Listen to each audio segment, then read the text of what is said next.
Good evening everyone, कैसे बेटा आप लोग। प्रीवियस क्लास में हम लोगों ने बेटा फंडामेंटल ऑफ जो पार्टनरशिप टॉपिक था, बेसिक जितना भी बेटा थ्योरेटिकल एस्पेक्ट था वो हम लोग कवर कर चुके हैं। व्हाट इज द बेटा basic theoretical aspect, previous video में जाके आप लोग देख सकते हैं। पार्टनरशिप क्या होती है, कैरेक्टरिस्टिक्स या फीचर ऑफ पार्टनरशिप क्या है, पार्टनरशिप फॉर्म में जो पार्टनर्स बेटा वर्कआउट कर रहे हैं उनके राइट्स क्या होते हैं। उसके बाद मैंने कहा था जब पार्टनर्स मिलके काम करते हैं तो उनके बीच हम एक डीड को रेडी करते हैं, जिसको हमने बोला था बेटा पार्टनरशिप डीड। और पार्टनरशिप डीड यदि आपके बिजनेस में प्रेजेंट नहीं है तो फिर कौन से फॉलोइंग रूल्स या कौन से हम एक्ट को अप्लाई करते हैं या कौन से एक्ट के प्रोविजन को अप्लाई करते हैं, वो यहां तक हम लोग प्रीवियस वीडियो में देख चुके हैं। बेटा अब हम लोग स्टार्ट कर रहे हैं टुडेज आवर टॉपिक। यहां से हमारा क्लास 12 अकाउंटेंसी का प्रैक्टिकल पोर्शन स्टार्ट हो जाता है।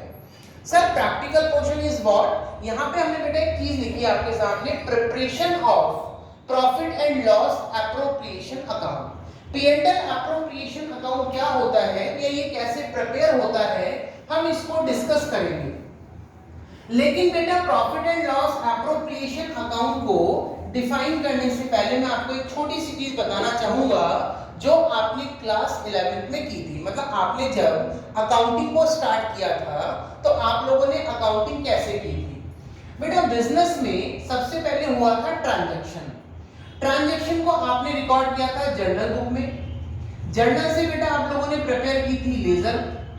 लेजर की हेल्प से आप लोगों ने बनाया था ट्रायल बैलेंस, और with the help of trial balance हम लोगों ने प्रिपेयर किए थे फाइनल अकाउंट्स।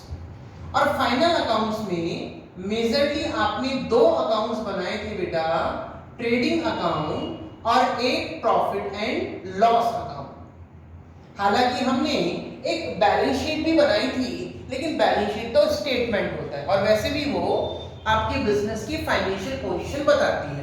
लेकिन ट्रेडिंग और P&L अकाउंट मेन था। क्यों बेटा, यहां से आपको आपके बिजनेस का रिजल्ट पता लगा था, नेट प्रॉफिट या नेट लॉस आपके बिजनेस में क्या हुआ। At the end of the year आप लोगों ने जो 1 ईयर वर्कआउट किया उसका रिजल्ट क्या था, प्रॉफिट या लॉस, वो हमें पता लगा था ट्रेडिंग और प्रॉफिट एंड लॉस अकाउंट से। तो बेटा ये आपने जो अकाउंटिंग की थी, जो प्रोसेस आपने फॉलो किया था, journal then ledger then trial और with the help of trial balance final accounts. तो ऐसा तो है नहीं कि हम क्लास 12 में अब पार्टनरशिप फर्म की अकाउंटिंग कर रहे हैं तो अकाउंटिंग का प्रोसीजर चेंज हो जाएगा। No, procedure will be same, procedure आपका सेम रहेगा।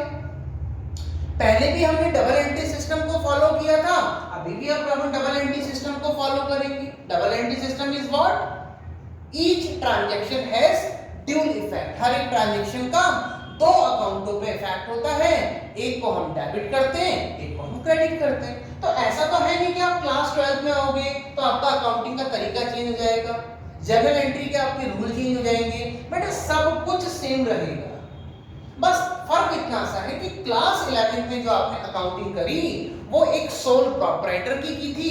अब हम बिजनेस सोल प्रोप्राइटरशिप में नहीं कर रहे, उसका एक एडवांस लेवल कर रहे हैं, एडवांस वर्जन में बिजनेस को कर रहे हैं। पार्टनरशिप फर्म, यहाँ काम करने वाले लोग एक से ज्यादा हो गए, लेकिन अकाउंटिंग का तरीका चेंज नहीं होगा। तो बेटा सबसे पहली बात, और दूसरी चीज, अब ये काम आपको करना भी नहीं है क्लास 12 में। क्लास 11 में जितना काम आप लोग करके आ गए उसके आगे का काम अब हमें करना है क्लास 12 में। और वो क्या है बेटा, क्लास 11 में आप लोगों ने बिजनेस का नेट प्रॉफिट या जो नेट लॉस था वो फाइंड आउट किया था। और नेट प्रॉफिट नेट लॉस को फाइंड आउट करके, क्योंकि क्लास 11 में केवल एक सोल प्रोप्राइटर होता था, तो जो भी प्रॉफिट या लॉस निकलता था बेटा हम उसकी कैपिटल में उसको एडजस्ट करते थे। प्रॉफिट हमेशा कैपिटल को इंक्रीज करता है और लॉस हमेशा कैपिटल को डिक्रीज करता है। तो आपने इतना काम 11th क्लास अकाउंटेंसी में किया था। अब हमें क्या करना है, क्योंकि बेटा 11th में सोल प्रोप्राइटर था तो आपने प्रॉफिट को सीधे ही उसकी कैपिटल अकाउंट में एडजस्ट कर दिया। मतलब प्रॉफिट हुआ तो कैपिटल को बढ़ा दिया, लॉस हुआ तो कैपिटल को कम कर दिया। लेकिन वहां पे आपने ये सारा प्रॉफिट सारा लॉस एक ही पर्सन को दिया क्योंकि 11th क्लास में आपने अकाउंटिंग की थी सोल प्रोप्राइटरशिप की या सोल प्रोप्राइटर की, लेकिन अब हम कर रहे हैं बेटा पार्टनरशिप फर्म। यदि हम बात करें पार्टनरशिप फर्म की, तो पार्टनरशिप फर्म की यदि हम बात करें तो ये काम तो आपको करना नहीं जो आपने 11th क्लास में किया था।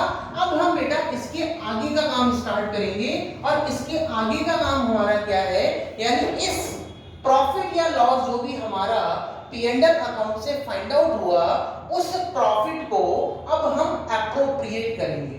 बेटा एप्रोप्रिएशन का मतलब होता है डिस्ट्रीब्यूशन। अब हम क्या करेंगे, जो भी हमारा प्रॉफिट एंड लॉस अकाउंट से प्रॉफिट निकला था उसको हम पार्टनर्स में डिस्ट्रीब्यूट करेंगे। तो आप सभी को पता है क्लास 11th में आपने ट्रेडिंग अकाउंट बनाया था। ट्रेडिंग अकाउंट का आपको प्रोफार्मा याद होगा बेटा।